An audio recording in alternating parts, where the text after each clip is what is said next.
Ladies and gentlemen, welcome to the podcast where if you didn't tear up when Kenny and Colt had a friendship breakthrough on BTE, you're not human. It's Lost in the Midcard. Welcome. Episode 250, Darryl. Sheesh. 250. We are going to preview Double or Nothing. Double or Nothing is Saturday on your pay-per-views. Does it feel like you know how usually we get anxious when these pay-per-views are this weekend? Do you get that same feeling because of COVID and everything? No. Money in the Bank I did just because I wanted to see what was going on, but and there was a decent card. It turned out it was a good pay-per-view too. So and AEW has been doing a good job with no crowd. So right. I don't know. I mean, I'm gonna watch it. Absolutely. But yeah, episode 250. Hard to believe we started after the Royal Rumble in 2015. 250 episodes. Unfortunately, Matt is not here. He is in the middle of an Iron Man match with the sick bug, and he's kicking out at 2.5, but he's not here. I got a background. WWE Prime Time. I got my shows mixed up because Tuesday Night Titans was hosted by Vince, I think. Gorilla might have done some, but it was like Vince and Lord Alfred Hayes, I think. But I got WWE Prime Time behind me. The Brain and the Gorilla. Green screen is it's a little over which way? It's all reversed. So right here it's a little screwed up. It's because of the lighting.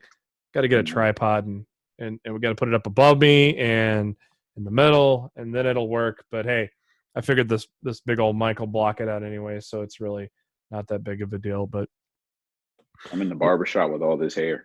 Yeah, and when you lean back, you kind of fade into the window there. Let me lean forward. Oh, you're fine. I was just kidding.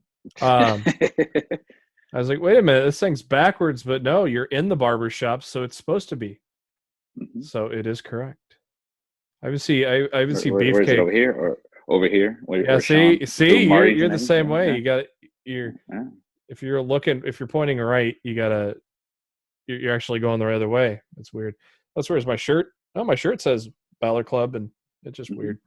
It's just the way technology works. You got what? Right on mine. What? Yeah. What? Well, no, I'm thinking I'm pointing to the right, but actually, or to the left, but on the screen I'm pointing to the right. So it's Hulkamania rules there. I don't know what that is. What is that? Yeah, it says something rules. Yeah, it's Hulkamania. It's a Hulkamania thing. I don't know if it's I don't know what that is though. So there's our open. But let's thank you to SpiderDuck.net being our host and enabling us to be on iTunes, Spotify, any of your favorite podcasting apps. All you got to do is search for Lost in the Midcard. Hit that subscribe button. That way you know every time a new episode comes your way every Wednesday. If we ever, are off a week or do a different special day, subscribe and we'll let you know what day we come at you. And, with our new fresh video podcast on the YouTube, this is our 4th week of doing that. Word. Hit the subscribe button on YouTube and then hit that little bell, and then you'll know when new episode comes your way on YouTube. Links to everything on our Facebook page, facebook.com/Lost in the Midcard. Also on the Twitter at LITMC Podcast, where we also share a lot of the great wrestling tweets throughout the wrestling world. Matt, who is not here, he's on the Twitter at Raw F Showtime. Give him a follow. I'm your host, Jeremy Bennett. You can find me on the Twitter at JB Huskers, as always. My co-host, he is on the Twitter at No One Like D, Mr. Darryl Bullock. Darryl, how you doing? I'm good, man. Looking forward to Double or Nothing. as much wrestling as possible with nothing else since The Last Dance has gone off of TV. Oh my God. That was something, wasn't it? I love Michael Jordan. I don't care what anybody says. Apparently the pizza thing's bullshit though. Really? Mm-hmm. Somebody came out and said it was bullshit. I don't know. Hey, it was a good game. Point is, he felt like shit and kicked ass. Mm-hmm. So goat. And then it's just crazy. I completely forgot that Rodman did all that shit in the middle of the finals with the NWA. I remember that. I remember it too, but I completely forgot he did all that shit in the middle of the finals. Oh, look, Dollar Store, Matt Taven gets a win on Impact. Boy. I don't even see who he beat. I was busy admiring my new background. Dollar Store, James Ellsworth. I miss James Ellsworth. He's been active on Instagram. He posted on Twitter the other day talking about The Undertaker, because if you look closely enough, he's in the background of one of the backstage shots. It is. I gotta watch that, dude. I still haven't had a chance to watch it. It's good. Chapter 2 is called Redemption, because it kicks off with him watching that WrestleMania match with Roman Reigns with his wife, and he was saying it was the first time he had ever watched the match back, and he's like cringing the whole time. I did too. So it's basically his recovery, the hip surgery. You get to see some graphic photos of that. I think you might have seen that in the previews, Darryl. Mm-hmm. Some graphic imagery of, and not just imagery, straight video of a big fucking drill going right into his hip. I believe his hip bone. Yeah, and sounds then about right. Recovery and getting ready for the match with John Cena, the squash of John Cena. I'll give you a little bit of a couple of spoilers, Darryl. I mean, it's nothing too major. The amount of weight the Undertaker lost he got in shape. Oh, really? He put on the pants, or I think he wore the pants that he wore in the Roman Reigns match, and inches. He got in some shape. Like Edge shape or shape? No. I don't think Taker can get into Edge shape at that age. I completely forgot the other thing I was going to mention, but it'll come back to you. Yeah. Oh, he was in such good shape. He was prepared to go 30 minutes with Cena. Really? He had no idea the length of the match, so he had no idea that it was only going to be a 3-minute squash. And he was like cardio and everything preparing for 30. Wow. So he was a little disappointed at that, but I would have been happy with that. Vince still pays him all the same, so true. But good stuff there. So at least the Last Dance is gone. So we still got 3 more Undertaker episodes. Hell, man. I might go back and binge watch The Last Dance again, man. See what I missed. Like ESPN did something smart. They after it had gotten done and over, they're like, now if you enjoyed that, check out all of our 30 for 30s. Wow. That you can subscribe to or buy the Blu-rays. I have a Blu-ray set of the initial 30 for 30. Dude, really? There's some good shit on there. Okay. You never watch any other 30 for 30s? I watch a couple of them. The Michael Vick one, of course. I only watched part of it. I was in a bar. It's a 2-part 30 for 30. Yeah. I only watched part of it in a bar, so I had no audio. I watched the one with goodness, Darryl Strawberry and oh my God, what's the other guy that played for the Mets? The pitcher. Doc Gooden. Yeah, Doc Gooden. Mike Tyson's is really good. Yes. Covering the fight the night. I think didn't they do one for the Dream Team too? Yeah, I'm pretty sure they did. Yeah. They did a couple of them. Like some of them I didn't watch because I didn't pay that much attention to it. But the ones that I did watch, I enjoyed. Yeah, the Tyson one's real good. With I'm kind of going over the list now. Who Killed the USFL is good. That's that football. They had the XFL too one, right? Mm-hmm. Okay, yeah. Who Killed the USFL was like literally one of the very first ones they aired. The XFL one was later on. It wasn't in the original 30. Okay. I think my favorite one was the one with Elway and was it Marino? The LA Raiders one's real good, called Straight Out of LA. Yeah, with Ice Cube. Ice Cube directed it. Yeah, that was a good one. But yeah, the Tyson one, the night Tupac got shot, that's a real good one. There's one on the trade of Wayne Gretzky when the Oilers traded him to the Kings. Okay. I know you're an NBA fan. There's one on Drazen Petrovic. Yep. The greatest shooter of all time. And the very last one of the original 30 for 30 was on the Pony Express, which was the story of the SMU football team that got the death penalty. I think the only Division I school to ever have the death penalty. Fuck. No other team. What was the other one? No other team is going to get the death penalty these days with as much shit that goes on, and they still don't get the death penalty. Yeah. What was the one with the college basketball team with Hank Gathers? Oh, I was talking about football. Yeah. Okay. Let me. Yeah, I was thinking that just brought it up in my head. They had one on that one too, because when he collapsed in the middle of the game.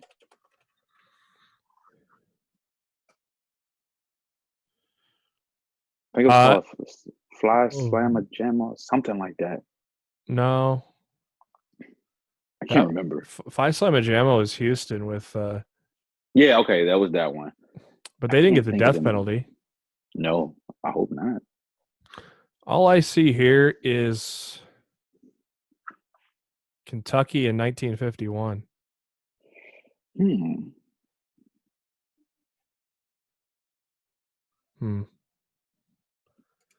Yeah, you're not going to see that anymore. Dynamite this week, again from Daly's Place. Lance Archer and Cody and Jake kick things off. I thought it was a little silly when Cody rammed like a single barricade and a few things with the truck. That was a little anticlimactic, don't you think? Got to do anything for ratings, dude. You could have drove through that with a bicycle, man. That was I thought it was a little. Hey, Tasha Steelz. You're not familiar with her. Are you watching? Oh, I am.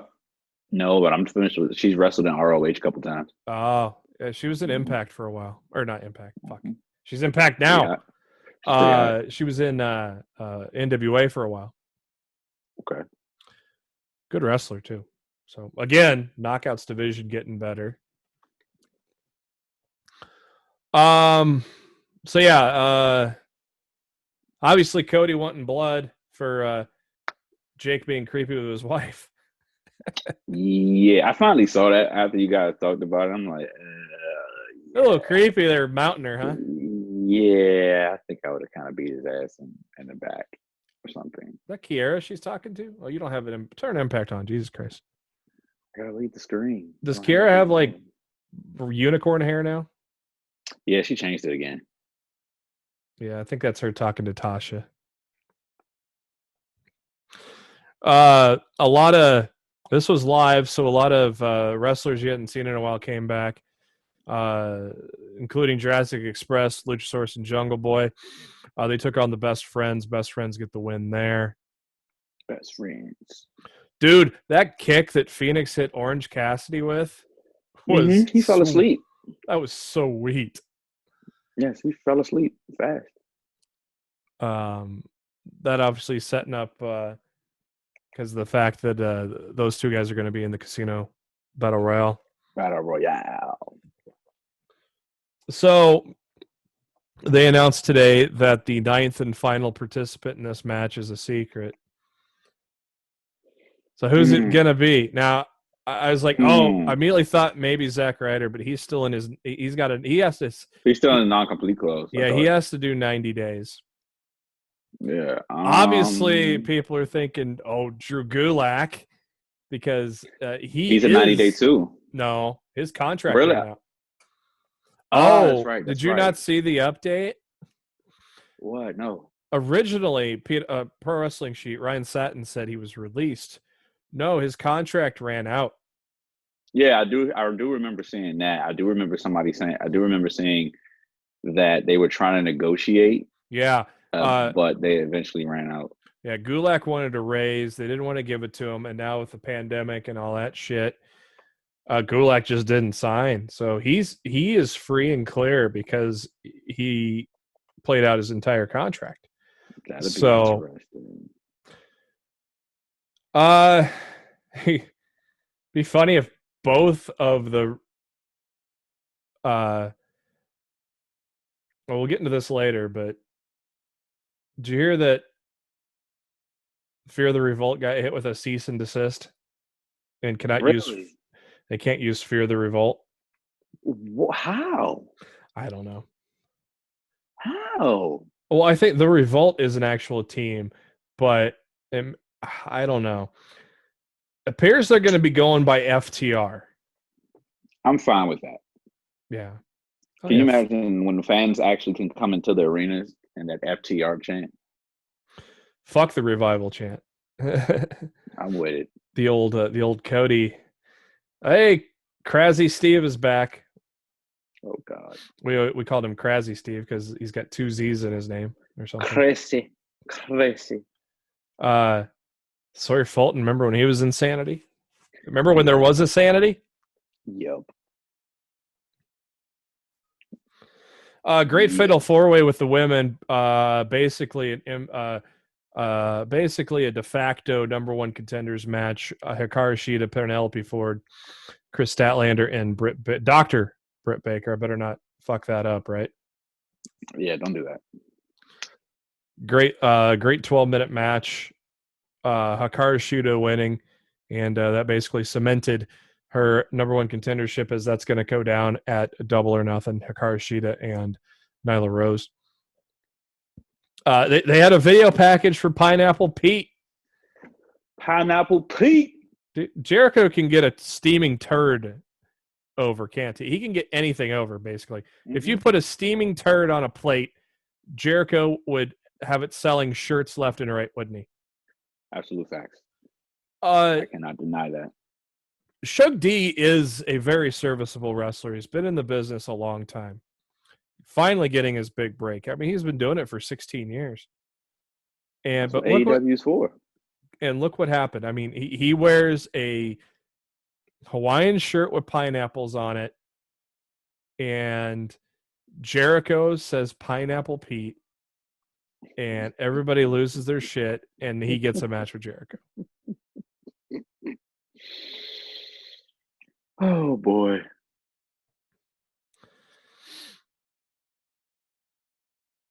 Let's introduce Matt to Jericho and let's see if Jericho will put him over.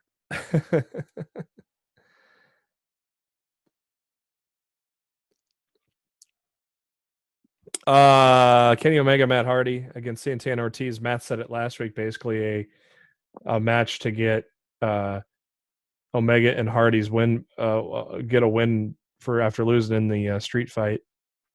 Yeah. And that was correct. Very good match. 18 minutes. That was a nice long one. But Omega and Hardy get the win there. Wonder when Hangman's coming back. I mean, obviously there's shit going on. I mean, the Bucks aren't even back, but it's like, do you do kind of what you did with Thatcher and have Hardy defend the titles with Omega? No. Wait it out? No. Yeah. They can afford to do that. Tell you what, though, we'll get to NXT in a little bit. We're jumping ahead, but hey. Hell, we started off talking sports for 10 minutes, so. What do you think about this Darby Allin and Taz thing?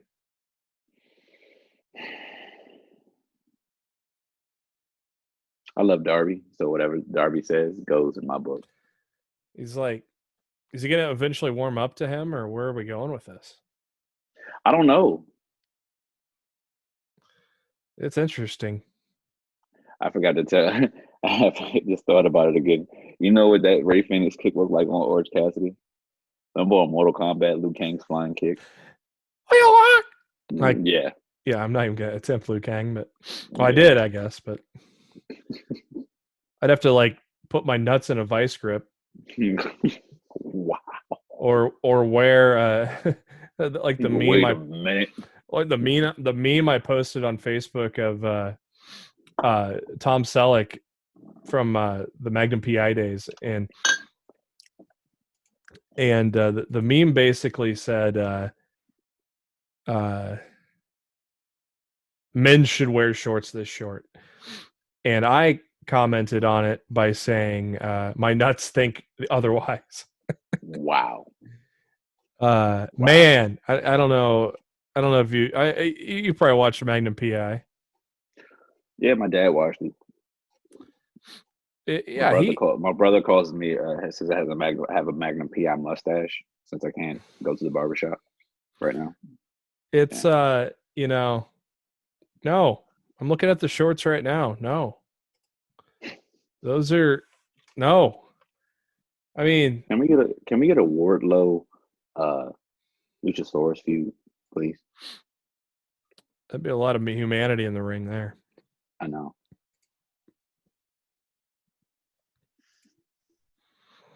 Well, at least Wardlow's back with MJF's back, so now Wardlow's not by himself. But I mean, hell, he did the best thing he could, just feed him to jobbers at the time.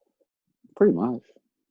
Here, I'll send you the Tom Selleck nut hugger photo on Tom. You may not like hearing it, but this is the correct length of shorts for a man, which I promptly said, God. My nuts think otherwise.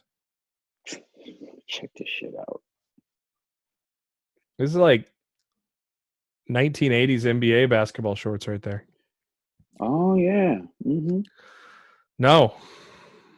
Wow. Not comfortable. I don't think I can honestly drive that little ass car with the little ass shorts on. I don't think I could walk in public with those on. I'd be like, yeah. All you need is those little calf high socks with the colored the colored stripes around them. The tube socks with the red stripes. Yeah, that's all you need. I had some of those when I was a kid. I did too, unfortunately. What my parents actually thought it was cool. Sawyer Fulton turning on OVE. Breaking news, even though it's Impact. Sawyer Fulton just turned on the whatever their names are. Are they Christ brothers? Are they brothers? That I don't know. I don't care. I'm just taking a stab.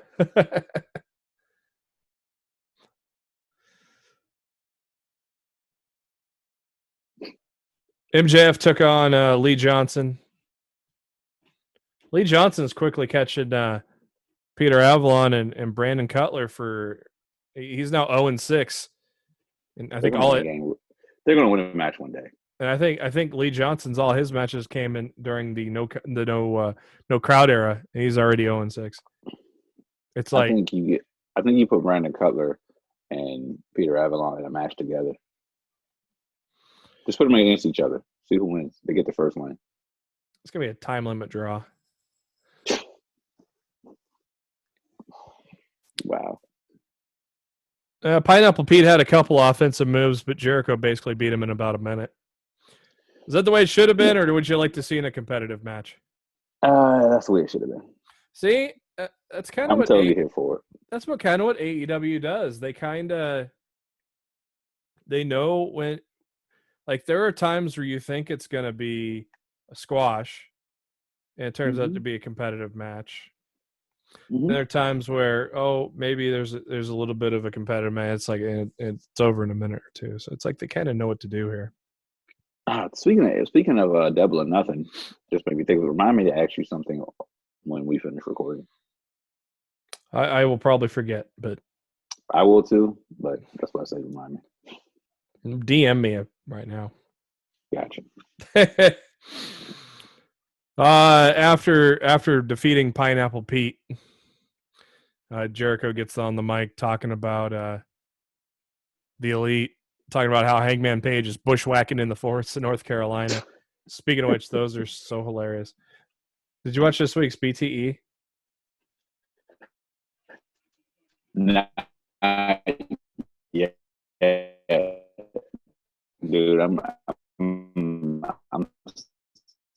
I've been so swamped with work. Like, I'm trying to catch up slowly but surely.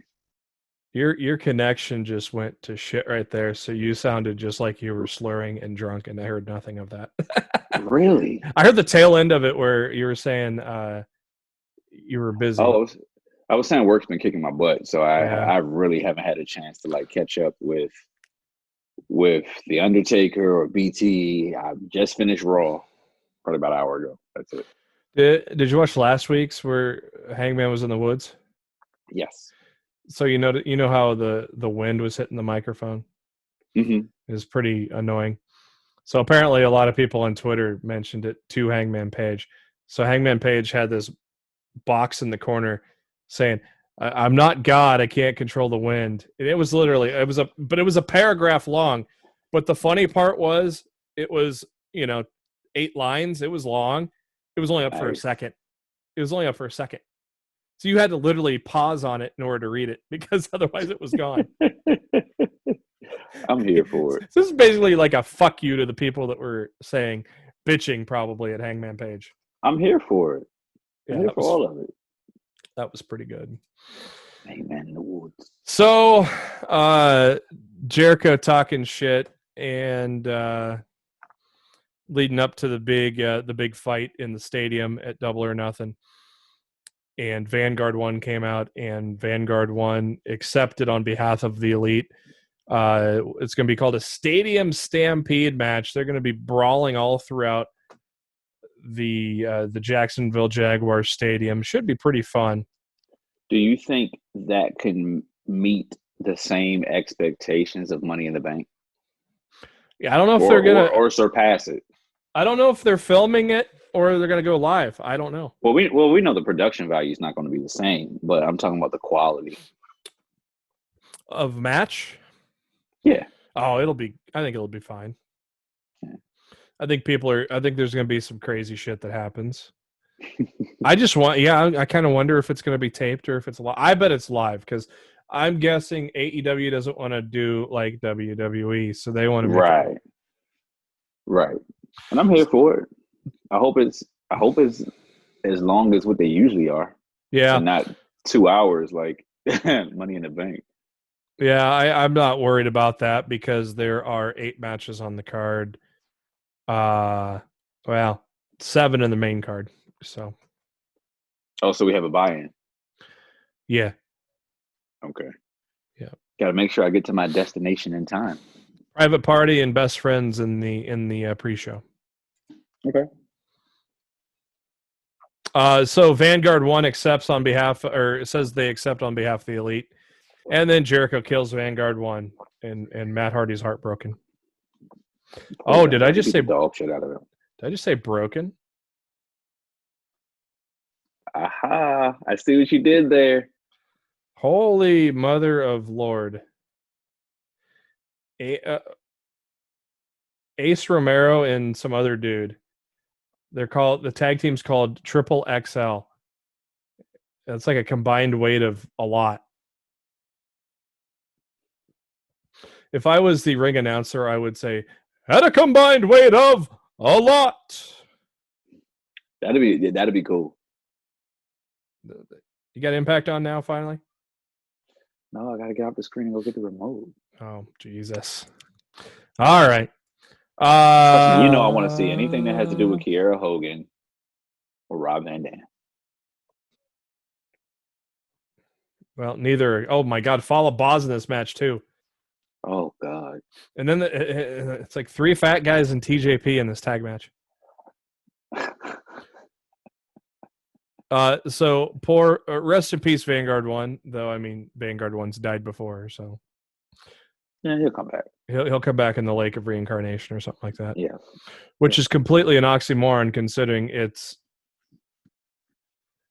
a motorized device in water, which would kill it, but in the Lake of Reincarnation, it's gonna revive it.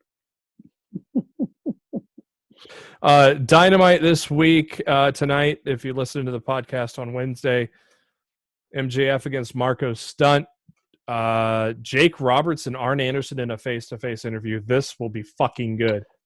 That promo is going to be awesome. Oh, both are such good talkers. Yes. Ray Phoenix, Orange Cassidy, John Moxley against Tan! Fucking Tan!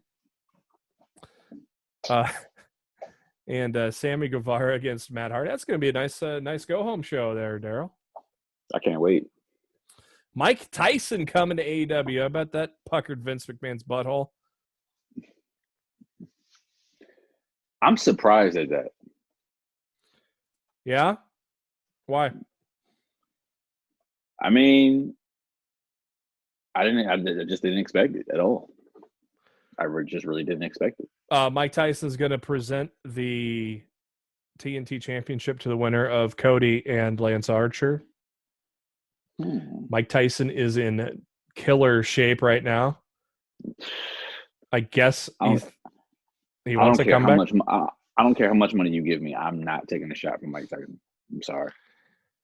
Fuck. I don't want to die. Pain is only temporary, man. Pain is only temporary, but I think that will last a lifetime. I don't know. Just the trauma.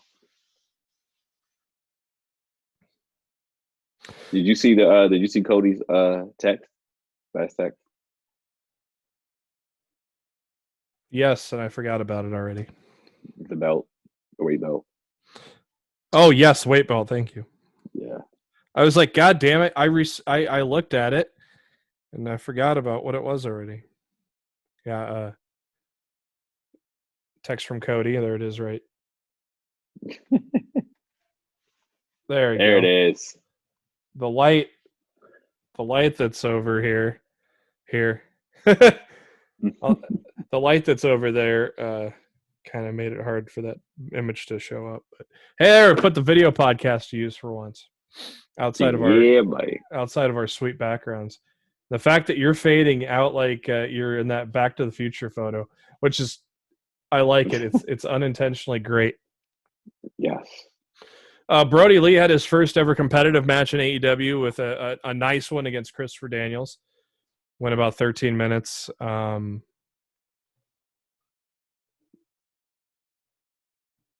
missed the ball on that one. They had a chance to make him a main eventer when Orton was joining the Wyatt family. They've dropped the ball there, man. That's what happens when you are so competitive. You get in your own way and want to pick up all the talent, but you have no space to actually use them. Yeah. Well, he actually had space to use him. I mean, I'm with you. I mean, they had space to use a couple people, though, bro. Like, I mean, it's Vince. You had space to use Austin Aries. You had space to use Pac. You had space to use the Revival. You had space to use a lot of people. Who knew if Austin Aries didn't burn another bridge, for that. I mean, to be honest with you, if he burnt the same bridge, if he did what I think he did, Pac did the same thing, and I don't blame either one of them for it. Yeah, but Aries is notorious of being a dick, and so Yeah. it's been a detriment to his pushes. Yeah. But we know Vince has had a history of being a dick too, so And petty. absolutely. Did you see the tweet after the day after Gulak was really his contract was over? The one you sent us? Yeah, that said WWE? Dana Bryan and his trainer Training partner, yeah. couldn't even say his fucking name in the tweet. I don't have time for the nonsense, dude. John Moxley came out after the Daniels and Lee match. Mr. Brody Lee, by the way. Mr. Brody Lee, and make sure you don't sneeze in front of him. I just love you can't eat before he does. I just love how they're fucking bagging Vince on everything on this. I love it. Moxley beat up some of the jobbers from the Dark Order and hit the paradigm shift, and Brody Lee and 10 escaped. 10's in a good spot considering Grayson and Uno aren't traveling down. So 10's basically in the spot of being the second biggest thing in the Dark Order right now. True. Very, very true. They're doing it at the stadium, right? Mm-hmm. Oh, yeah, duh. Well, stadium match. at Daly's. Yeah. And that ended Dynamite, a good episode of Dynamite. Basically, the second one that's been back at Daly's place, kind of feeling, it finally starting to feel a little more back to normal. People were wondering if crowd noises were piped in, but I saw like crowds of like 20 or 30 people. Probably they're spread out. Yeah, they're spread out. So you saw like some in the risers, so like you saw the main talent, but plus the talent, yeah. Yeah, you know what I mean. Which you know what? I actually do like that though. But I don't think it was fake crowd noise. No, not at all.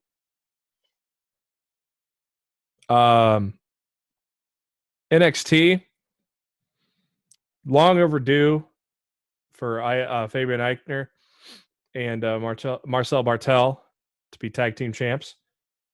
They defeated Matt Riddle and Timothy Thatcher. It only made sense to get the belts off them because you don't know when Pete Dunne's coming back. Nope. I liked Thatcher attacking Riddle. Thatcher's a good heel. I don't think they did it too soon. I think this was well done and set up a good main event. Don't you think? Mm-hmm. People are like, you got to take the titles off because, like you said, you don't know when Pete Dunne's coming back. And I mean, people are like, oh, why is Thatcher in the main event? It's like, well, I was surprised Imperium were there. Yeah. Well, yeah, they must have not been overseas when this shit came down. Right. I'm just because I mean, it only makes sense. Pete Dunne is the same. They're coming from technically the same place. You know? Yeah. So he obviously these guys were in Florida.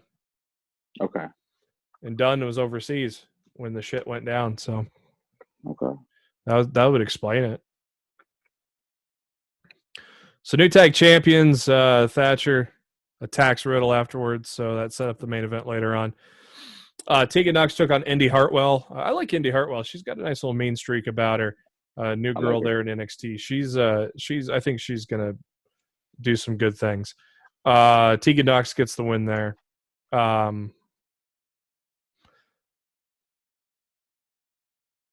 Riddle talking to Regal on a tablet to get a match with Thatcher, and Regal agreed, and then Thatcher attacked him again. NXT tournament. Tony Nese took on Jake Atlas. Atlas gets the win. So Nese went 0-3 winless in the tournament. Jake Atlas 2-1.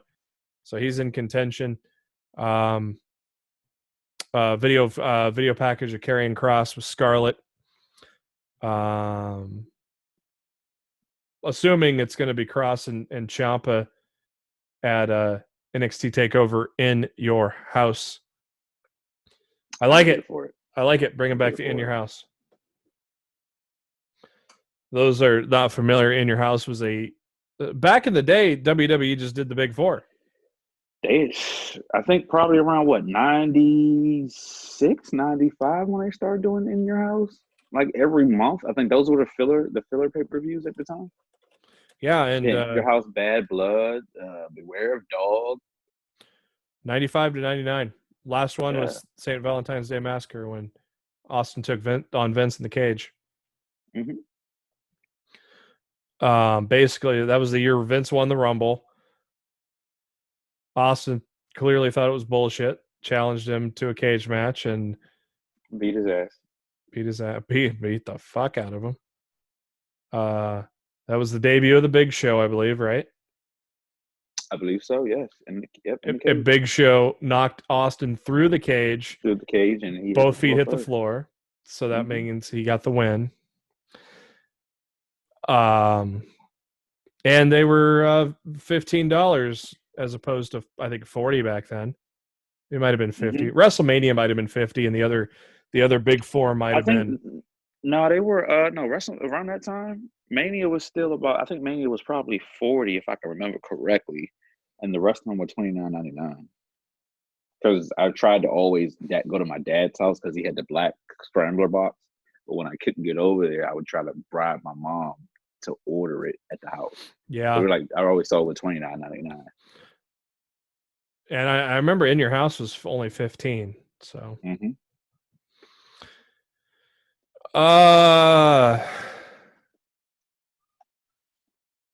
Finn Balor took on Cameron Grimes. Grimes getting the biggest win of his NXT career. Got a little help from Damian Priest there. Right. But I would like you know what? Damian Priest has the right persona, right character to bring the demon out. Mm-hmm. And we haven't seen that guy in a long time. And there's still fat boys in the ring. Oh my God. TJP just stepped on one fat guy and did a DDT in midair on the other fat guy. And then he's tagging the other fat guy in. Oh God. NXT tournament, Cruiserweight tournament. Isaiah Swerve, Scott, Jack Gallagher. Gallagher gets the win, so he avoids going winless and goes to 1-2. Swerve goes to 1-2, so that basically eliminates them both. We're gonna have I think we have. Well, I guess we'll find out tomorrow, but I think it's going to end up where 4 guys are 2-1. So then it's going to set up semifinals, and then the finals at In Your House, I think, is how that's going to work. One side, I think it's El Hijo de Fantasma and Akira Tozawa, and the other side, it's Jake Atlas and Kushida. I think it's going to be Kushida and Phantasma, and I think Kushida wins the title. Is my guess? Is what I think. Jake Atlas has been impressive though in this tournament. Considering we hadn't really seen much of him up until this point. Am I right in saying he's the first openly gay WWE superstar? Male? No. Oh no, Darren Young. Mm-hmm. So he'd be the first openly gay male in NXT, though, I guess. Mm-hmm. Caden Carter took on Aaliyah. Robert Stone came out to scout, as it looks like he's trying to think about getting Aaliyah in his stable. Aaliyah tried to show off for Robert Stone and at Caster. Caden Carter gets the win, which is good. You don't see Caden Carter get the win. She takes a lot of L's at NXT, doesn't she? I love Caden Carter. Oh, yeah, she's awesome. Trained by the Dudleys. Yep. Matt absolutely hates Aaliyah. I don't hate Aaliyah, but I don't hate her, but I like Caden Carter more. So I think Matt hates her because he thinks that she might be one of the reasons why WWE never signed Mandy Leon. I don't get that. Like the heritage, background, where you're from. stuff like that. And I think that's more speculation than anything else. Or just a reason for him to hate Aaliyah. Yeah, So that's a little angry from time to time. So I like to rub it in his face when she wrestles. Matt's favorite wrestler, Aaliyah. And then we...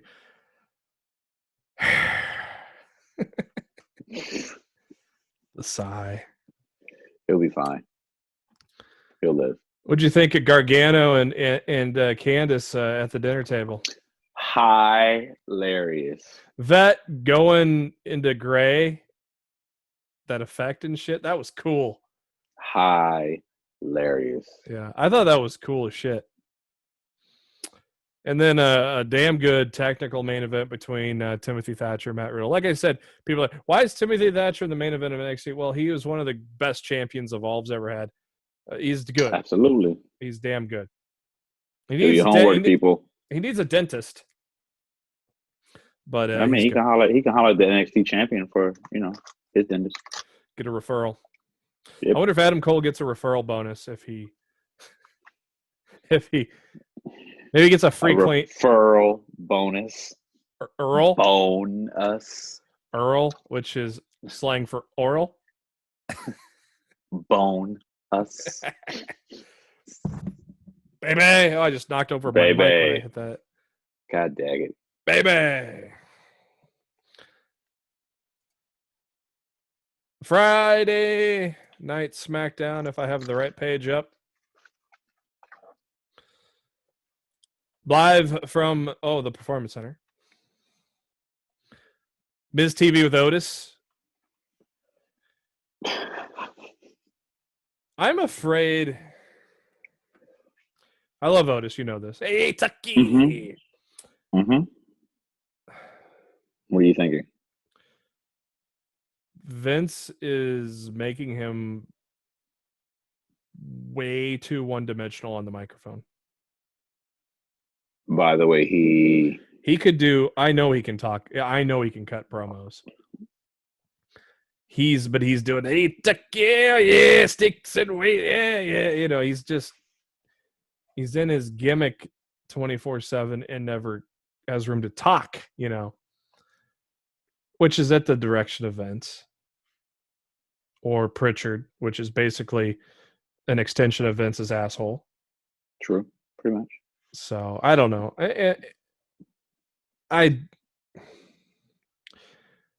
I just say that because I worry that his momentum with the WWE Universe could end quicker without some kind of,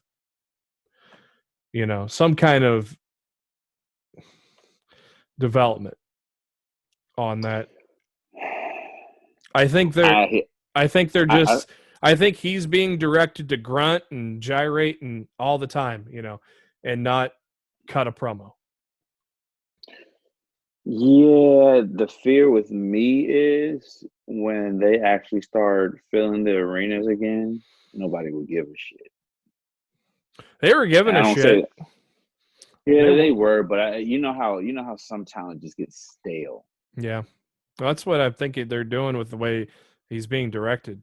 So you gotta provide some type of entertainment while we're in these crazy ass times.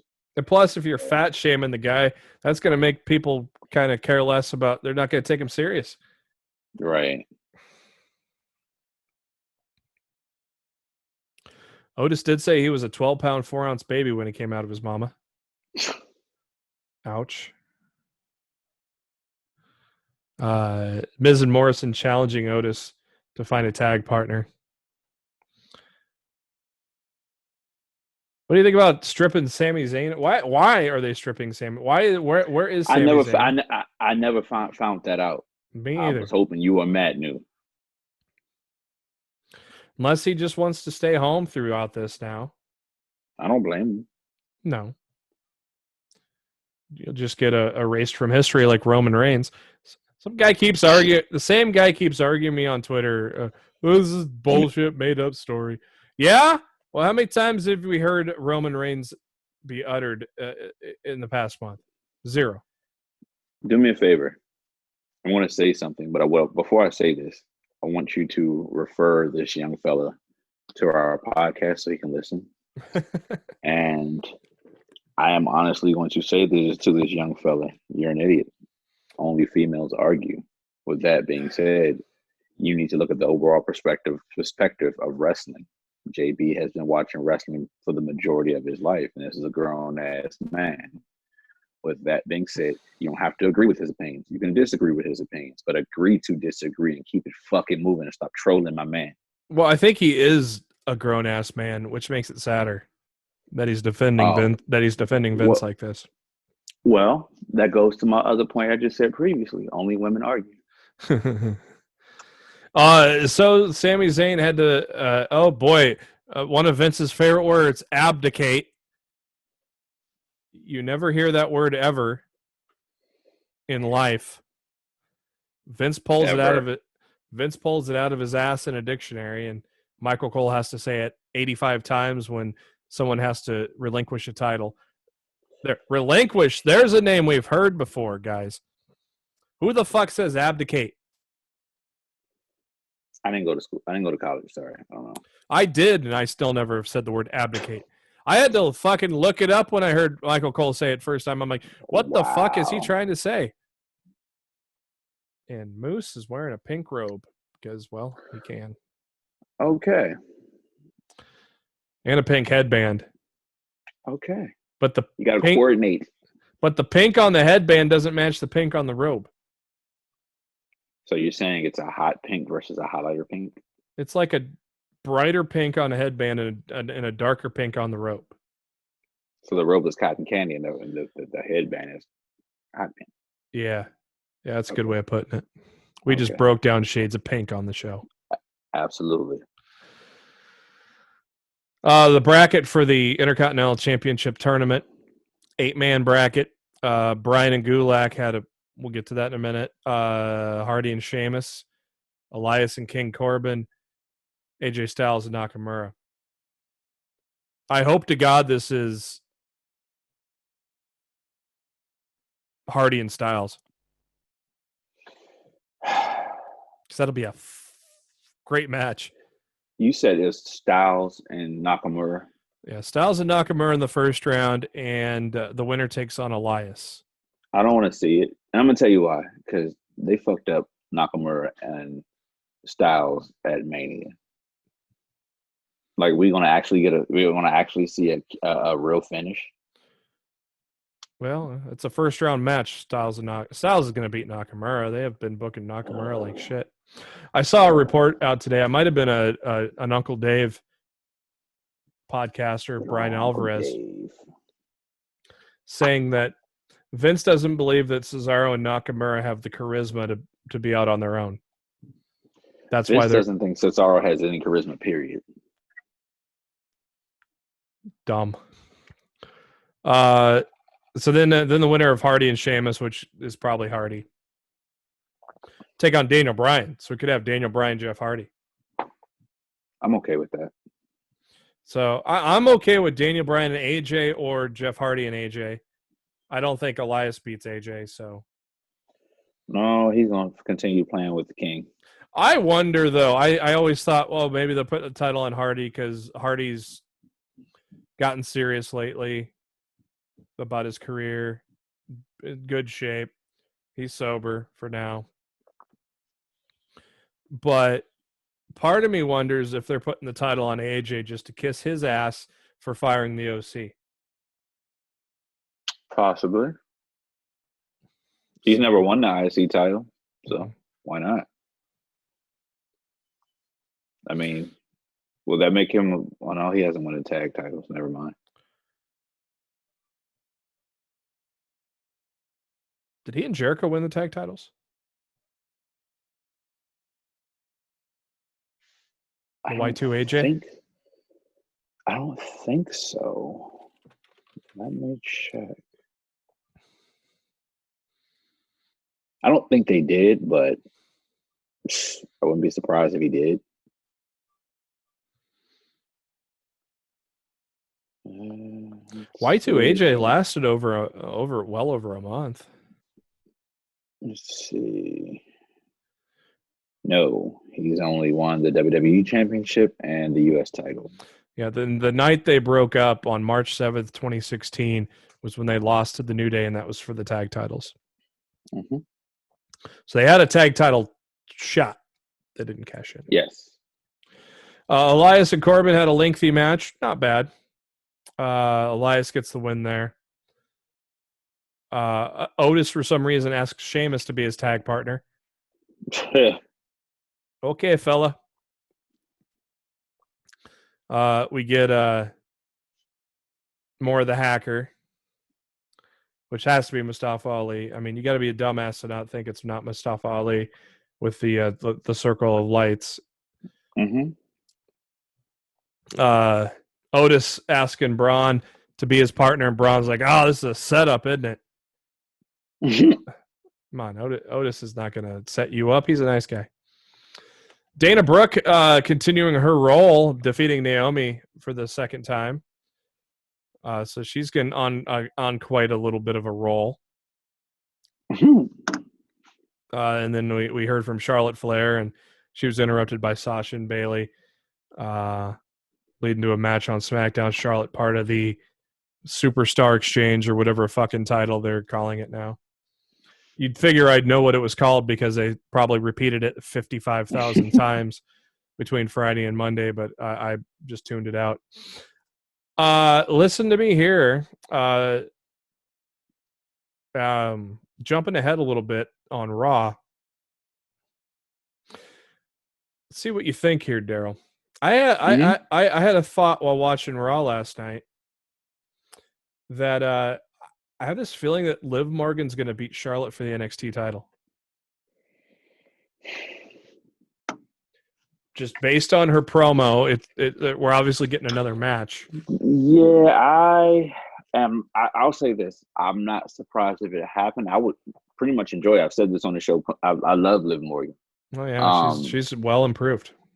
I don't see anybody on the NXT roster at this point that could beat Charlotte.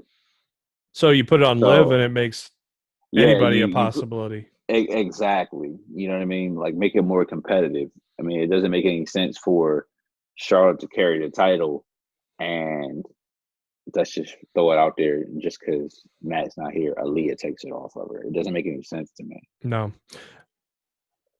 And then then you already have Bianca and Shayna on Raw, so it's like the only other person I possibly could think would take it off of her in NXT would be shit. I don't know. Candace. So yeah, Candace with her current heel turn. You could say Candace, but do they really want to do two heels? Not really. Unless you do, I don't know, Mia Yim, and I don't think she's strong enough yet. In no crowds, I don't think it really matters if you do two heels. Yeah, exactly. I'll tell you what's been great with this is just pay close attention to Sasha Banks' mannerisms, and you know that.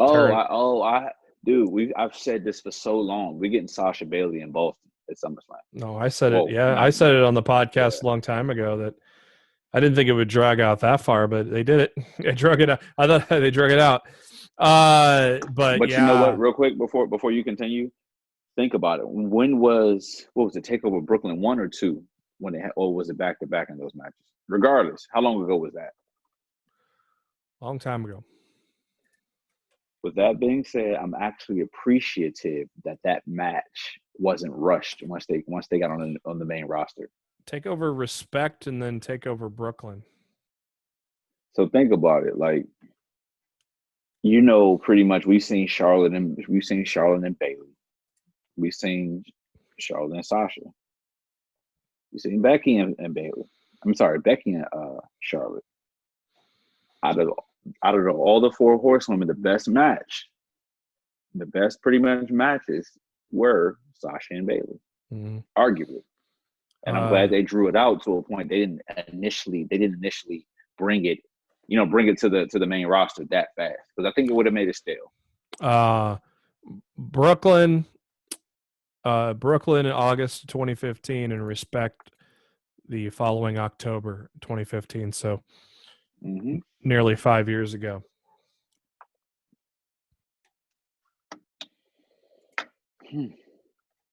And then Daniel Bryan, Drew Gulak, a hell of a fucking 12-minute match, huh?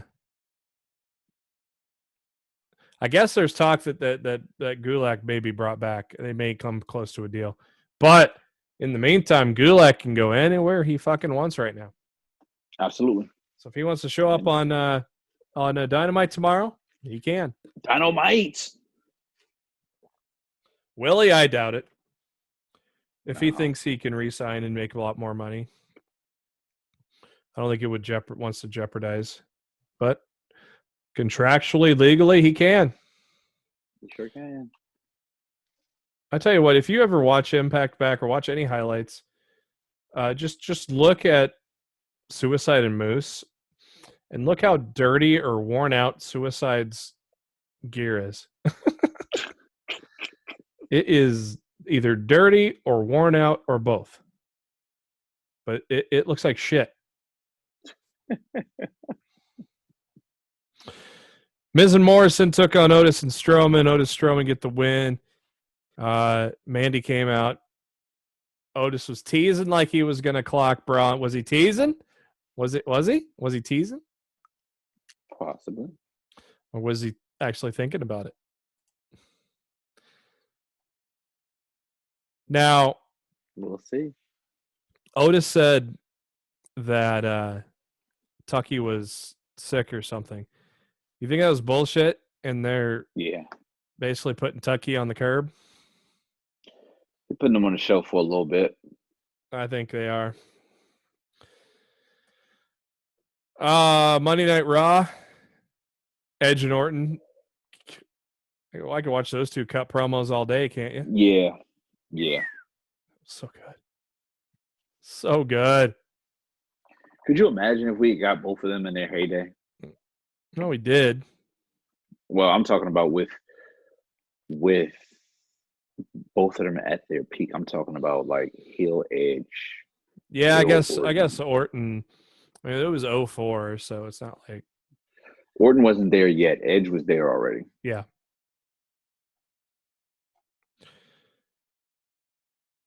One of my favorite transformations in WWE, Seth Rollins coming out. I just everything he's done, I buy into with the Messiah. Yes. A little weird that Murphy's outfit has stained glass on his sleeves. That's a little weird. I liked it. Did you? I just I'll get used to it, but I still thought. I mean, it's a little bit weird. of. I mean, in the interest of those who watch Seth Rollins over the years, he's changed his tights every so often. Why can't Buddy Murphy, his disciple, do the same thing? Yeah, yeah. Because you never know. The next time Seth may wrestle, he may have the stained glass on. You never know. But Seth is just absolutely killing it right now. Probably lead to Rollins and Aleister Black at Backlash, I'm thinking. I'm here for it. Humberto Carrillo took on Murphy. Didn't last too long.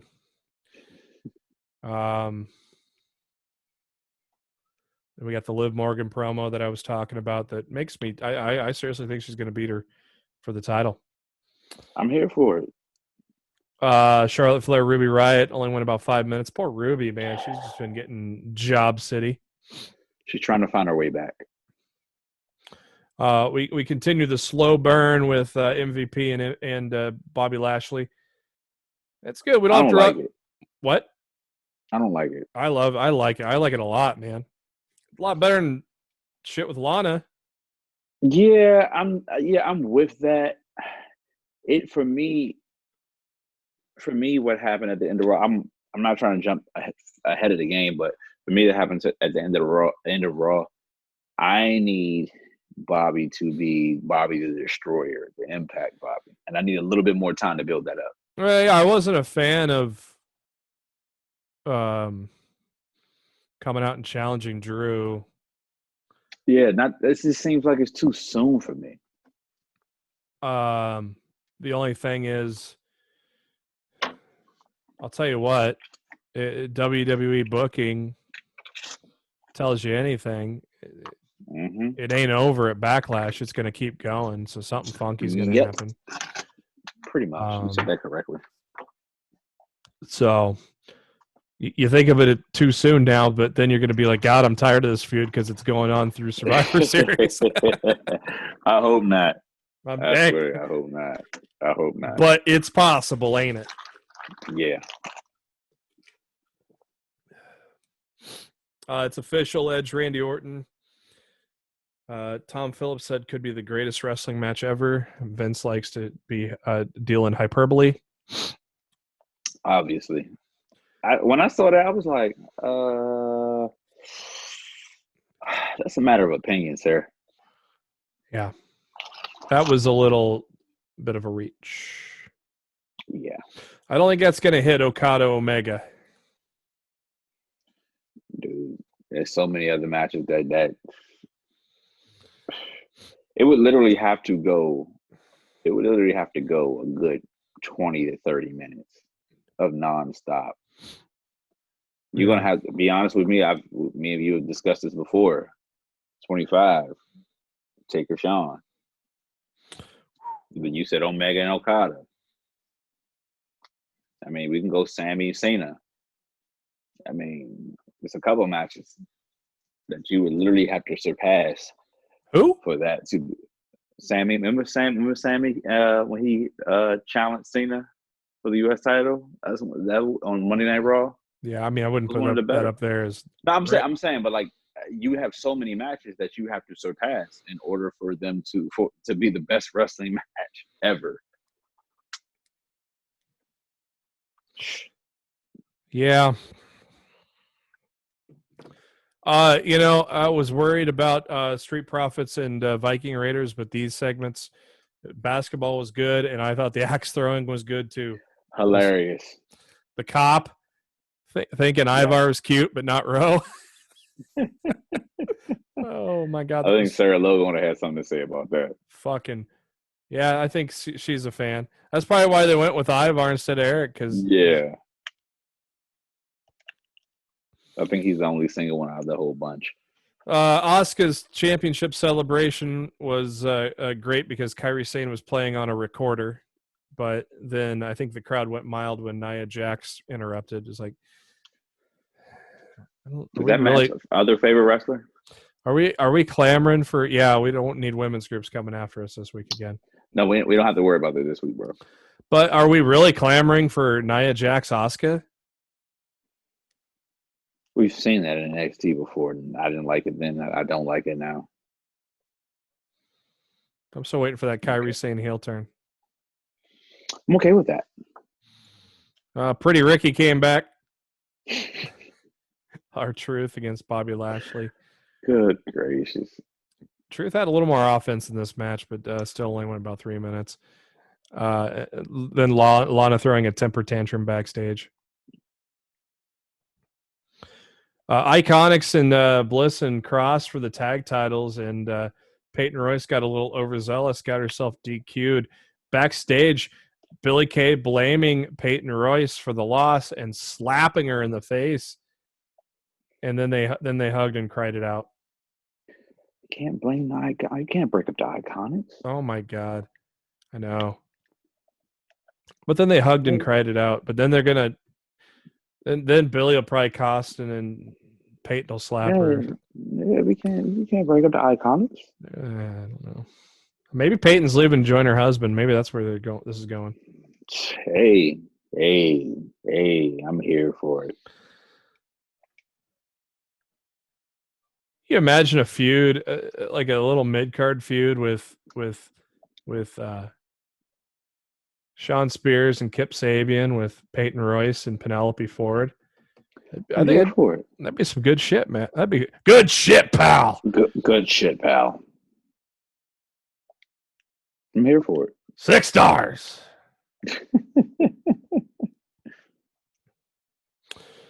Submission match: Shayna Baszler, Natalya. People got excited for it, and then they ended in 4 minutes. And I was like, this is weird. They're putting shit in the ring, setting up for the KO show, obviously to allow Natty to have another temper tantrum. It's weird that Natty's having these temper tantrums. Don't know where it's going. The KO show had the stable of Garza, Andrade, and Theory, along with the beautiful Zelina Vega, and led to a tag match because Apollo Crews came back from his kayfabe injury. So Apollo Crews and Kevin Owens, that's a tag team you never thought you'd see in 2020, but a hell of a tag team. They took on Andrade and Angel Garza. To nobody's surprise, Austin Theory accidentally fucked up. And so after the match, Garza and Andrade beat the shit out of Theory and kick him out of the group. Lo and behold, the final, or the match after that was Aleister Black and Murphy. Lo and behold, Austin Theory is still laying at ringside, which was kind of weird. You asleep. But Seth Rollins coming up to pick up the pieces and bring Theory into the group. I'm all for it. I'm here. You know what? I think he's better with Seth than anybody else. Yeah, I mean the thing with Andrade and it was with Angel and Andrade, but more specifically tagging with Angel Garza. I mean that was all last minute because Andrade got hurt for WrestleMania, and then they just kind of ran with it, and it worked for a while. But yeah. I mean, it works itself out on the back end too, because with the injury to AOP, yeah, it's just Seth and Murphy. Yeah, so. Murphy. I like Murphy's reaction was kind of interesting. Like, I don't know about this, but okay. Seth getting a little touchy feely with Austin Theory on the hug there. That was a long. There's a Darryl. You're with me here. There's a man code for how long a hug is supposed to be, right? No, it's supposed to be a dap, then a hug. That's it. You hold it maybe for a couple seconds. Yeah, if it's your brother or your dad or your cousin, it's. I think Seth held on to it for as long as the Aleister Black Murphy match went. It's only supposed to go to one Mississippi. Oh, it went from Mississippi to California.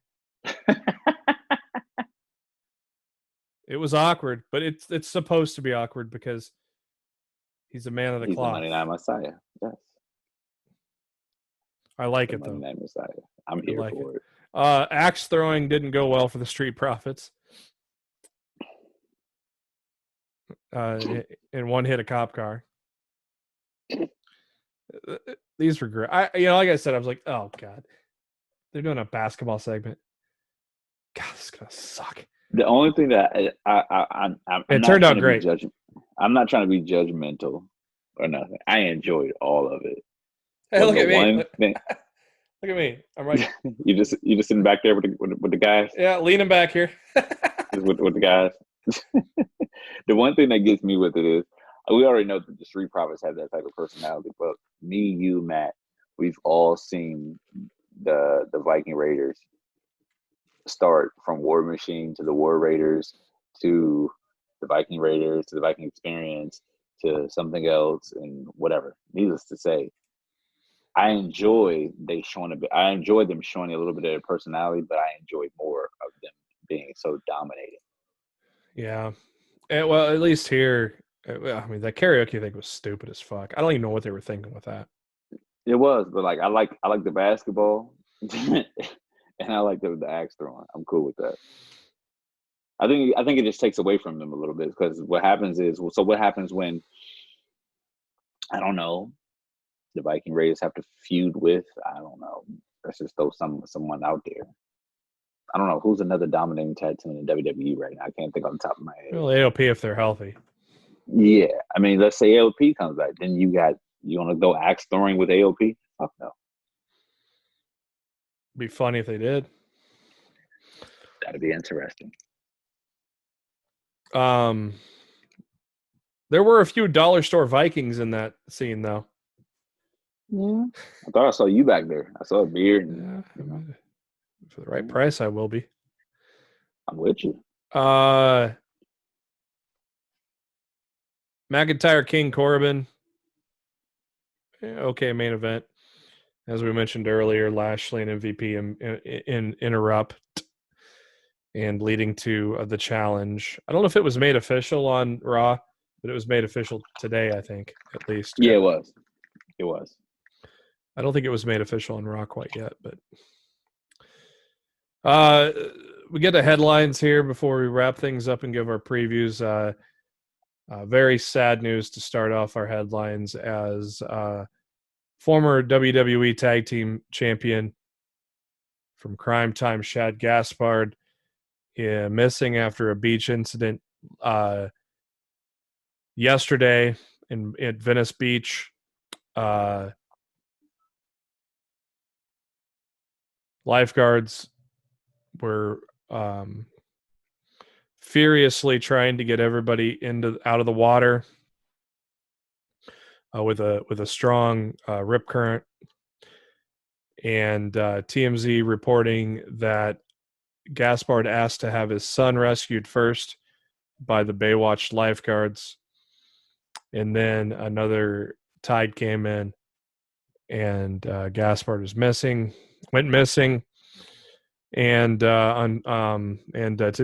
they announced that they've called off the search or suspended the search for now, and it doesn't look good. At this point, it's probably going to be a miracle that he's going to be still alive. So, I will say this: like I actually had the opportunity to meet him in Orlando at Wale Mania. Mm-hmm. Talked to him and JTG. Good guy, like overall good guy, like very, very nice. Didn't shy me off or anybody I was with. Just had a conversation with me, just talking. Yeah. If you ever had a chance, I've actually run into him like maybe like twice after that. If you ever had a chance to meet the guy, very good guy, very nice, very genuine. And prayers go out to his family and him. Like, it's sad. Yeah. I mean, I get it. I'm a dad too. I would have done the same thing. Yeah. Like I said, I can say from the Lost in the Midcard folks, JB and Matt, yeah, we're praying for you. We're praying for your family. And JTG shared a text, I think it was about January, from him and Shad. So, Gaspard family released a statement.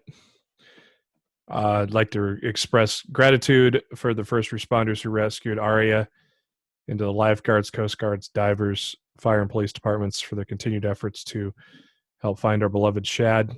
As a family, we thank you for all your concern and well wishes. Please continue to keep sending your positivity and prayers to our beloved Shad. Shad is a fighter and a warrior and a magical soul. We are hoping and praying for a safe return.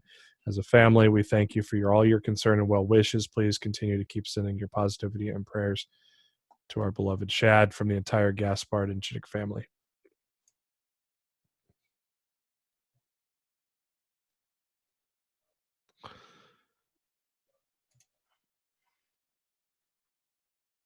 And back to some good lighthearted news. If you watched backstage last week, CM Punk finally got his ice cream bars. Those weren't real ice cream bars. I know. Those, like he said, they're ice cream sandwiches. They weren't the actual. Yeah, like I think my favorite part of the ice cream bar wasn't the actual like cookie part. It was the chocolate part on the back. Like, no. As we previously mentioned on the show, Tasha Steelz has officially signed with Impact Wrestling, so she joins a nice array of knockouts. Celtics, my boys, the Celtics, their center, Enes Kanter, says he is offered a WWE deal and plans to accept after the career's over. Okay.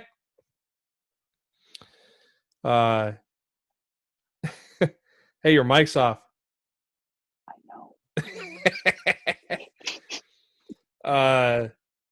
Kanter, though, geez, a crazy story about his home country, Turkey, and isn't he like a fugitive from there or something? Yeah, but he's in the right. I think his family's in the right, and their government is not. But Oh, is that Chris Bebe just laying out Willie Mack? I wouldn't be surprised. Yeah. He just laid out Willie Mack. Is Mack the X Division champion? Yeah, he is, isn't he? Yes, he is.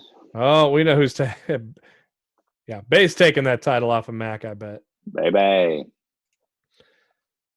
He got insta-pushed when Cody said he wanted him. Yeah. You noticed that? Backstage audience for CM Punk went way up. They gained almost 100,000. Did you watch Backstage last week? I watched part of it. Did you watch the Steamboat part? No, I didn't. Oh, man.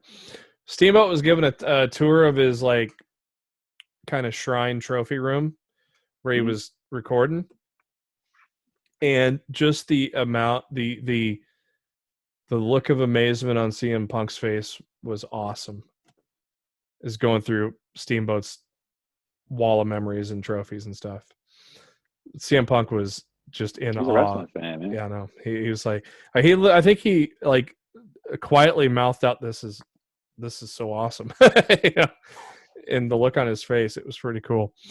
Yeah, he's a wrestling fan, man. You gotta understand, like, shit, we both would be in awe. Dark Side of the Ring for Road Warriors had a nice showing. 264,000 people. It was the second most watched one, of course, behind Benoit. Did you watch it? No, I've only seen Benoit so far. I'll probably binge those. The ones in between are pretty. If you're a wrestling fan like we are, then you'll know some of the stories. Mm-hmm. But anything, if you're just a casual, you will only know about the Benoit and the Road Warriors. Yeah. But the Road Warriors one was very, very good. It was sad, but it wasn't as sad as the Benoit one. You know what the next one's coming on, right? The season finale. I don't. I have it with me here in the headlines, but I don't know what it is yet. Owen. Oh. And what a coincidence, he's got merch for sale now for the first time. What's crazy is his wife will do that, but she won't let him in the Hall of Fame. Complete bullshit. Yep. Both NXT and AEW saw declines this week. AEW lost about 80,000. NXT lost about 60,000. AEW still outgained NXT by about 50,000 on the night, 654 to 604. Total Bella has recovered a little bit from hitting rock bottom. I don't know if that show's going to last much longer, but I mean, hell, I think the E Network getting 500,000 viewers they probably still like that. So I don't know. SmackDown, a very slight increase, just over 2 million, and Monday Night Raw, sharp decline, 1.75 million. Down from 1.91. Very steep decline for Raw.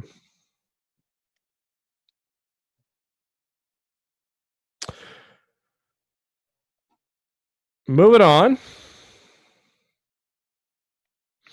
Jake Hager recently did an interview with sitting ringside with David Pinzer, who was David Pinzer. Was he an announcer Crowbar? or referee? No. Isn't that Crowbar? Is it? Oh, no, ring announcer. Yeah, I thought he was an announcer or a referee. That name sounds so familiar. Dude, he's an Impact right now, I think, because I just recognized him from. Yeah, he's the ring announcer for Impact now. Okay. Why did that say Crowbar on this thing? Oh, he had Crowbar. He had Crowbar on the show, and then later on he had. Oh, okay. What the hell? Oh, this is like a bunch of podcast recaps. Hager, I think, was on Dutch Mantel. I didn't know Dutch Mantel had a. I didn't know he had one. Everybody has a podcast now. It's called University of Dutch. I don't know who else would be hosting that. Barry Horowitz should have one too. Oh my! I try not to knock the mic over again. I type in the University of Dutch and I get like schools in the Netherlands. That sounds about right. That sounds about right. Let me add podcast to that Google search. Yeah, it is. Dutch Mantel does have a podcast. So he had Jake Hager on and talked about how he got into AEW. He said, Chris Jericho really gave me the call. He gave me the okay with everybody and got me the job with AEW. Hager was training at Dave Bautista's gym, and his head coach was training him at the time and would bump into Jericho and saw the progression between fights and liked what he was seeing and said, this is my guy. I want him. He's not the first guy that Jericho has said, I want you to come here, and they show up. So absolute fact, sir. Vince McMahon posted on Twitter regarding Becky Lynch and her pregnancy, said Becky Lynch is a world-class athlete who will undoubtedly be a world-class mom. She's rewritten the book on what it means to be a champion on Raw, and now she's starting an exciting new chapter on behalf of the entire WWE family. Congratulations. Congrats, Becky. Congrats, Seth. That's going to be a daddy. That's going to be a daddy. WWE or NXT In Your House set for June 7th. So that's coming up before you know it. We already talked about Mike Tyson and AEW. Certainly. Second generation superstar Rachel Ellering, a.k.a. Rachel Evers, has confirmed that she was released as part of the cuts as well. To add to the long list of people that were cut.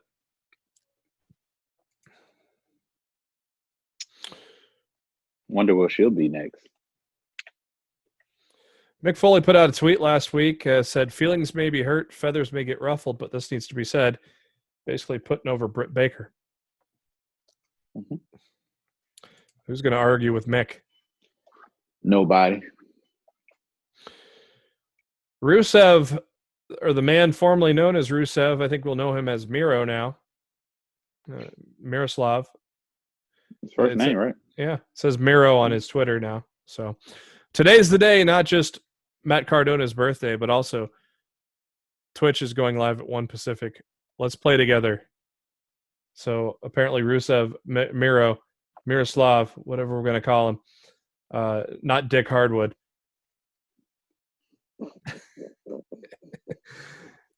He's doing some gaming on the Twitch. A lot of wrestlers are doing gaming on Twitch nowadays, man. What else are they going to do? I think Mia has one. Adam Cole has one. AJ's on Mixer. When Adam Cole did that little thing promo from his game room, you saw this big old shelves with a bunch of consoles on it, and they're like a ton of old school consoles on there. And yeah, some cool shit in there. Seth Rollins reacting, breaking kayfabe, reacting to the showing a picture of the moment Becky holding the pregnancy test, and said, took a few moments after we got the best news of our lives, and I don't think I could have captured anything more beautiful. I can't put it into words how much it means to me. Thank you all so much for your support over the last couple of days. The outpouring of love has really lifted us even higher than we already have been. December cannot come soon enough. And NXT put out a tweet on the 15th of May celebrating exactly 1,000 days that the Undisputed Era has been in business.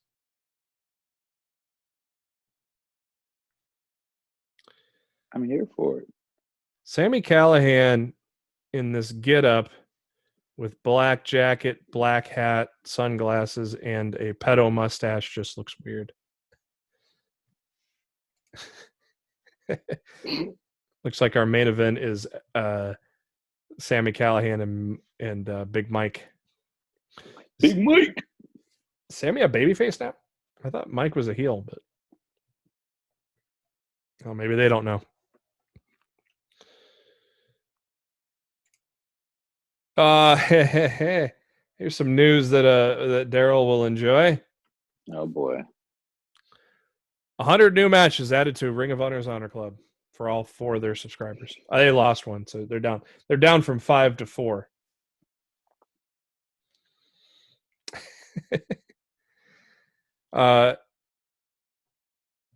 Added to Honor Club.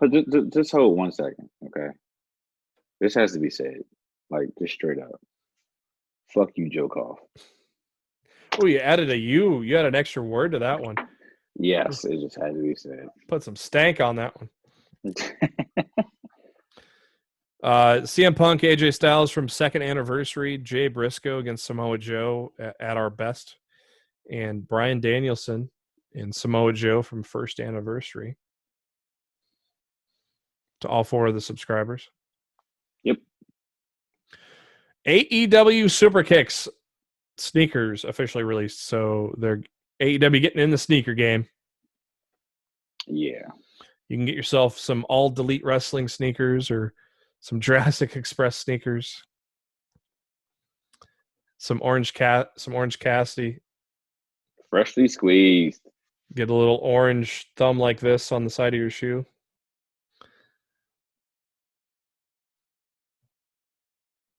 The Young Bucks ones with the Young Bucks dollar bills, that shoe looks cool. I mean, these shoes look cool. And if I had money, I'd collect them. I would not wear them though. No, I wouldn't. I'm not a. Well, plus they look gaudy as fuck if you wear them.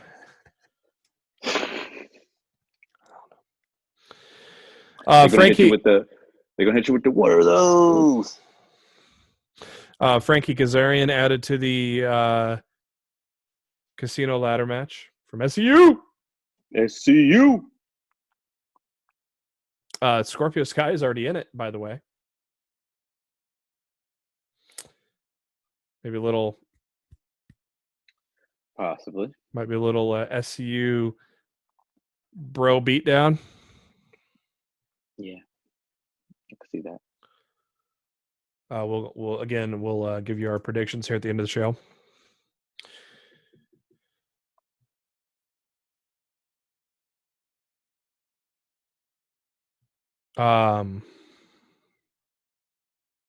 Caleb Conley, Zane Riley, they were called the Revolt, so they did cease and desist on that name. So who? Caleb Conley, he was in Impact for a little while. He's in NWA right now. He is dating Chris Statlander. And some dude I've never heard of. They're called the Revolt. No significance to that whatsoever. They own the trademark though, so. Oh, okay. Well, it happens. I think. I think they own a trademark. I don't know. I'm not gonna get into deciphering lawyer letters here on Lost in the Midcard tonight.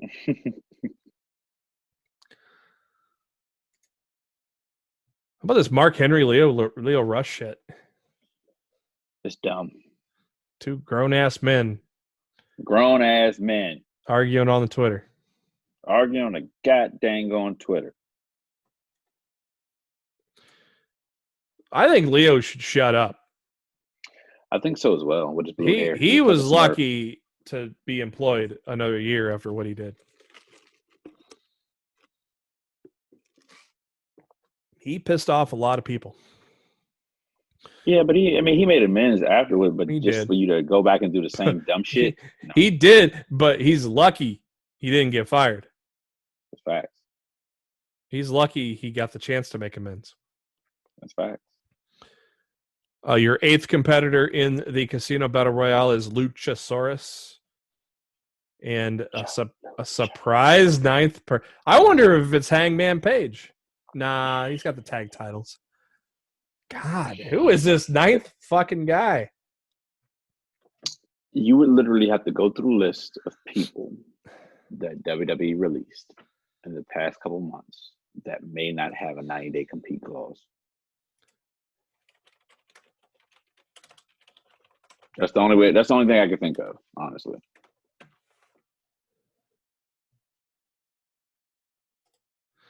Let's see what Reddit thinks.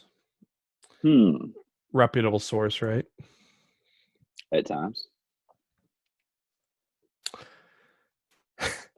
The top comment is obviously joking. The guy says Scorpio Sky and Kaz are already in this match, so the entrant is pretty obvious. It's Curry Man. Wow. And the first comment or the top comment to that is that would be both a massive letdown and absolutely amazing. It would be. It's absolute facts. I'm trying to see if there's anybody that's got a legitimate, a legit Pineapple Pete. No. Obama. No.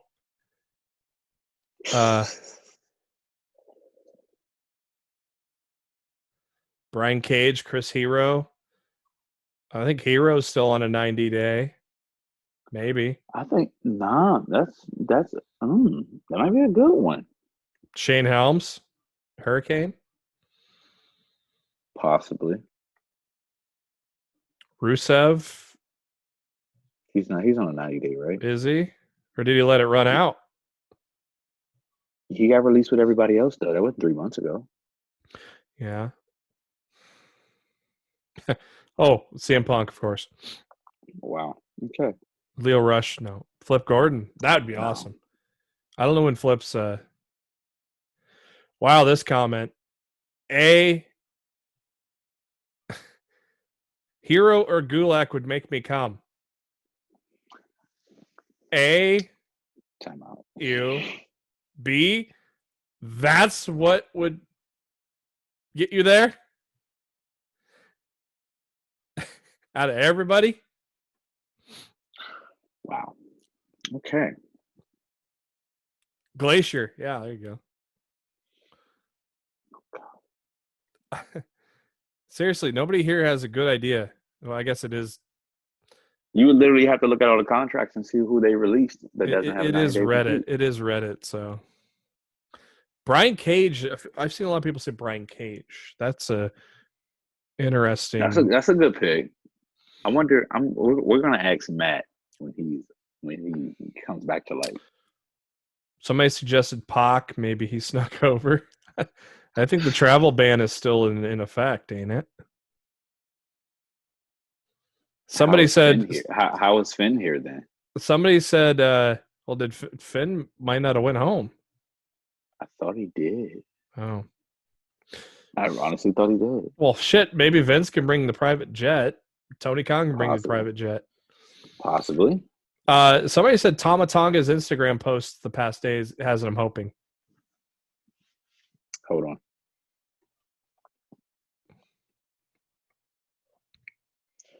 I would not be surprised, but I think he's still. I don't know how that works with. This comment. Fuck yeah, Dean Malenko's finally getting that push. I can feel it.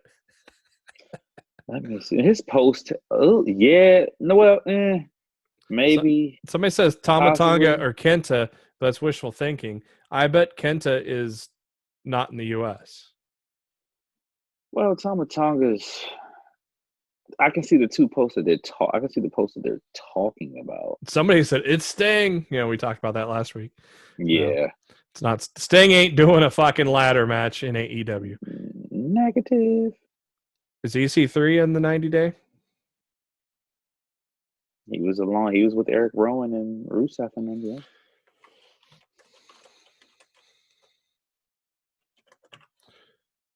Yeah, he only posted 2 things, and I saw those that may be controversial. Yeah. Oh. I wish there was an easy way to find when these fucking contracts end.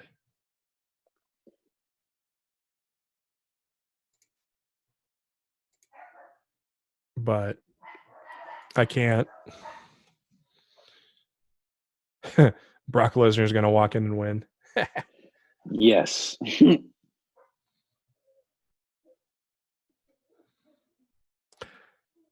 Of everything I'm seeing, I don't know, bro. Oh, somebody brought up a good point with the Bloodsport thing that just came out with Moxley, or the Bloodsport and Moxley thing. Josh Barnett. Doubt it, but I mean, this ladder. I'm just gonna wait and see. This isn't like your run-of-the-mill mid-card ladder match either. I mean, there's some heavy hitters in this thing. I mean, they're not at the top of the tier, but they're upper mid card. It's basically upper mid carders in this ladder match. Pretty much. So it's going to be a big name. It has to be a big name. Something that's going to make the crowd at home pop.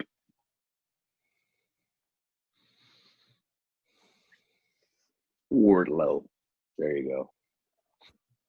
Yeah, that'll put butts in the seats. Ricky Starks is another interesting name, as he very good young wrestler who recently announced that is a free agent. He was an NWA. Okay. The general public would not get excited. You'd have to witness Ricky Starks for a while, but he's legit. Some people are thinking Cage's injury is so serious he's not ready to come back. I guess we just have to hold our breaths till Saturday, huh? Yep. Because I don't know.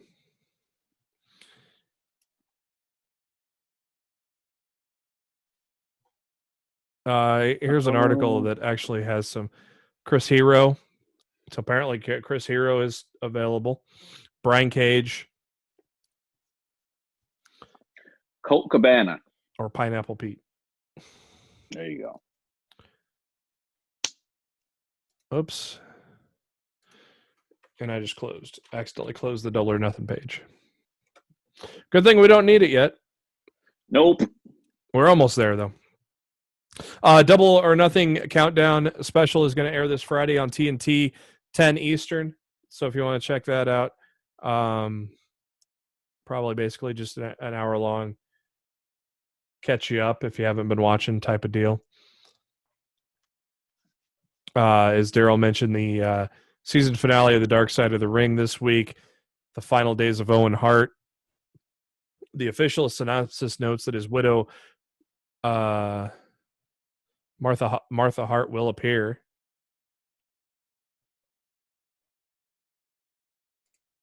I don't know. I don't know. Is she? I don't know. Martha Hart going to be is she going to interview for this? Possibly. That's what I said. That's why I was questioning it earlier. How do you interview for this, but you don't allow him to be in the Hall of Fame?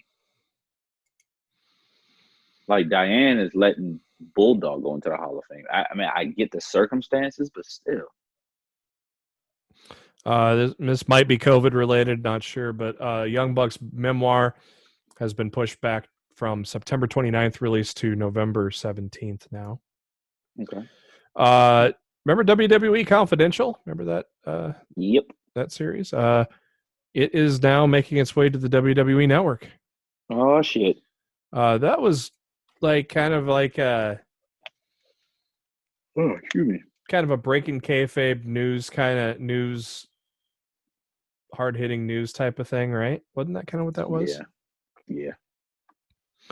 It aired from May of 2002 to April 2004.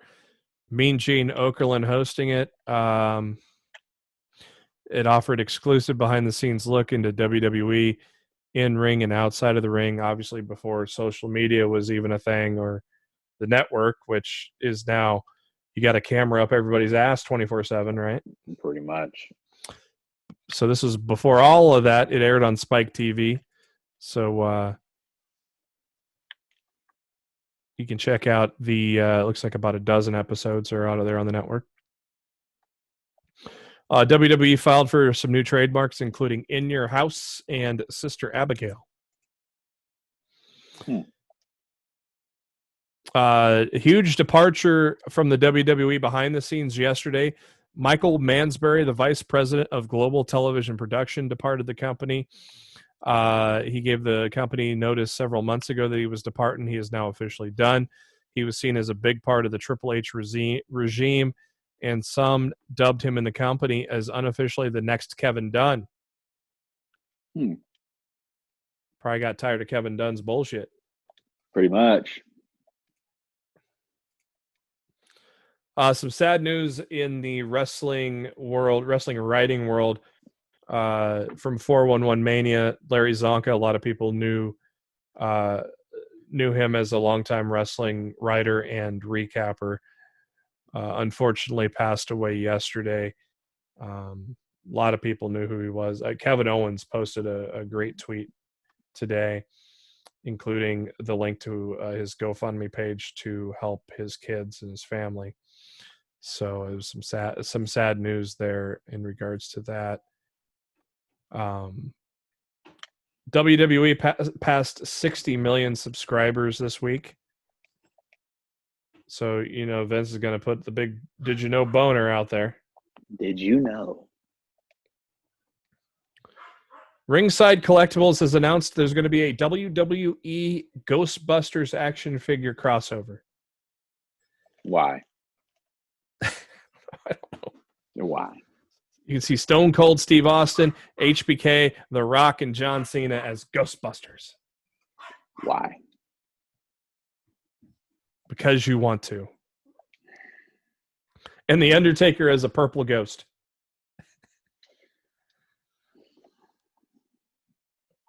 Darryl's already pre-ordering. I can see him doing it right now. Darryl's doing this, pre-ordering.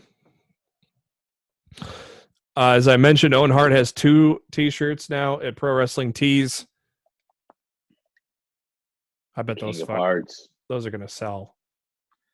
I think I'm going to buy one. I think I might go buy one tonight. First time any merch has been available for him since his death. And WWE released a Drake Maverick documentary. Are you sure they're not bringing him back? Are you sure he's not winning the Cruiserweight Championship? I can see Gorilla over there saying, "Can you stop? Or will you stop?"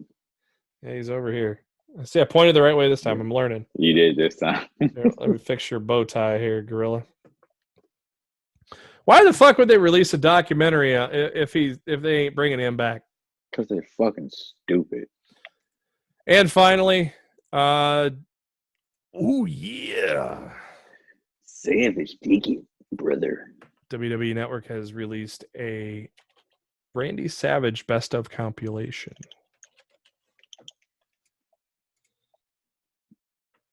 Going back to 86 when he faced Tito Santana for the Intercontinental Championship at the Boston Garden.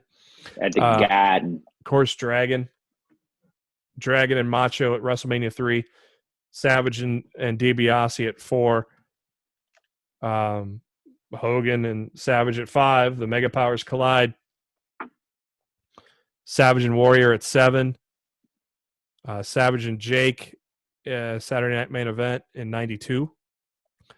Savage against Nature Boy Ric Flair for the WWF Championship at WrestleMania 8. Savage and Flair in a lifeguard match at Bash at the Beach. Good God Almighty. Diamond Dallas Page against Macho Man at American Bash in 97. And Sid and the Macho Man against Nash and Sting for the must have been a 4-way, so it must have been, I don't know, it was worded weird on this press release. It says Sid and Macho Man versus Kevin Nash and Sting for the WCW World Heavyweight Championship. The way they worded that doesn't sound like a tag match. No, not at all. I don't know. Anyways. That's a fatal 4-way, I guess. Maybe. Yeah, I don't possibly. Know. They like careened it off like it was going to be a tag match. I don't know. All right, Double or Nothing is this Saturday. 8 matches on the card, 1 on the pre-show, 7 on the main card. Let's get into it. Pre-show, Private Party, Best Friends. I'm going to go Best Friends. They've been on the Best Friends. Yeah. Party's They've been on a roll lately. Well, Party's not been around lately, so. Cody against Lance Archer for the first TNT Championship. I'm going Cody. Yeah, I agree. I think they're gonna put her on Cody. MJF against Jungle Boy. I think this is a who's featured more is gonna win. Mm-hmm. Matt Hardy and the Elite taking on the Inner Circle in a Stadium Stampede match. The entire Elite is finally back together. Adam Page is there. The Bucks are there. I'm going to Elite. I'm going to Elite. I don't think Matt Hardy goes into a match like on the big stage like that and loses.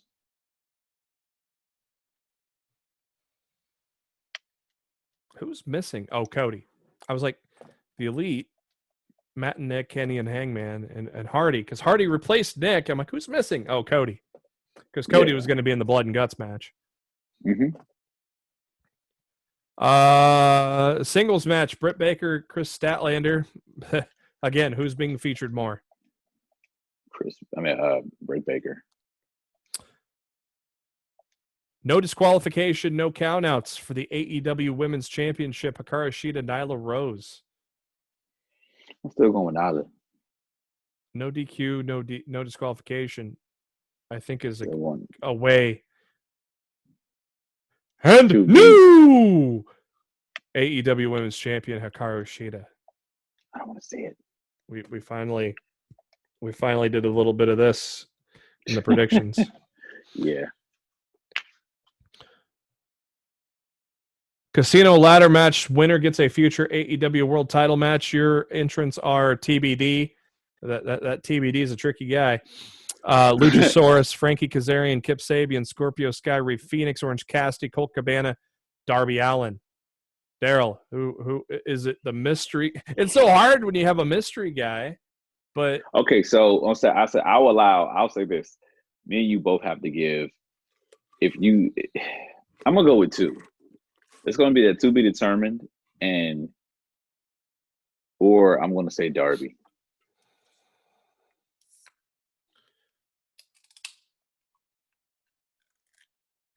Yeah, I like Darby. Scorpio's already had a shot at the title. Absolutely. I don't see Kaz going for it. Luchasaurus. Me either. I see. Most of them are part of tag teams and stables already. Yeah, he's probably. Like, why? Yeah, he's more tag team with Jungle Boy. Rey Fenix would be interesting because I've always said Rey Fenix and Pentagon, breaking them up could be a great feud. They can go either or. Orange Cassidy would be very interesting. Oh my God. Colt Cabana, but we've already seen Moxley and Darby. Unless you think, okay, who wins between? That's why I said that TBD. Like, my answer is strictly off of star power. Yeah, because do you think Moxley retains, right? Yeah, or does he?